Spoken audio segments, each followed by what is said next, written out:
کۆبوونەوەی زانایانی ئاینیە بابەتی سەرەکی کۆبوونەوەکە تاوتوێکردنی چۆنێتی بەرەنگاربوونەوەی مادە هۆشبەرەکانە کە ئێستا وەکو مەترسیەکی گەورە بەرۆکی هەرێمی کوردستانی گرتووە.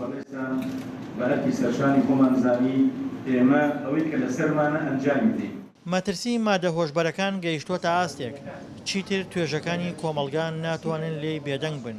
ئێمە بە گوێرەی ئەو زانیاریانی کە پێمان ئاگاوە بێوری ڕاپۆرتە جیهانیەکان ئەوەی کە ئیبیسین بەس شێوەیەکی زۆر بڵاو ئەبێتەوە بە تایبەتی لە کوردستانە ئێستا ینی هەستەکەین زیاتر لە جاران بڵاو بووتەوە.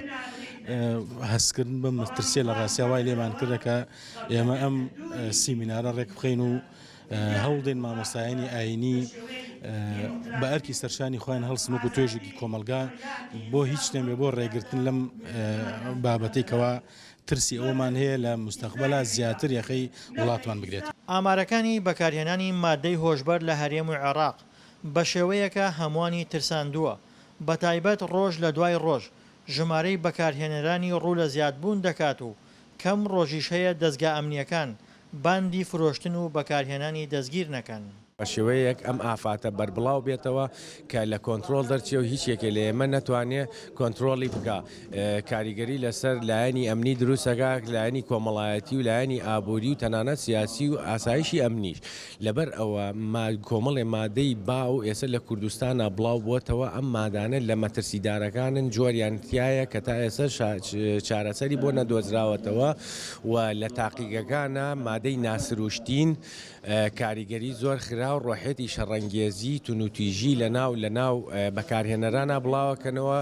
لێرەوە ڕێکخراوەکان و زانایانی ئاینی دەستیان کردووە بە یەکدا و دەیانەوێت چیتر لە بەرامبەر بڵاوبوونەوەی مادەی هۆشبەر کە سەرچاوەکەی عێراق و وڵاتانی دراوسەیە بێدەنگ نەبن. بەکارهێنەری ئەم مادەن حتمەن کە سوکاری ئێمە و کە سوکاری ئەوانن بۆیە ڕۆڵی مامۆستایانی ئاینی هەم لە ڕووی پەیامە ئاینیەکەی و هەم لە ڕووی کۆمەڵایەتەکەەوە توان کاریگەری گەوریان هەبێ و بتوانن کاریگەران لەسەر خەڵکە بێ بۆ بتوان خەڵک و شیاری هەبێ و مەترسی ئەم مادانە بۆ خەڵکی ڕوونکەنەوە بۆی ڕێگری بکەین لە بەرەنگاربوونەوە یا بڵە خود بڵاوبوونەوەی ئەم مادانەی کە ئێستا ناوچەکەمانە مەترسێکی گەورەیە.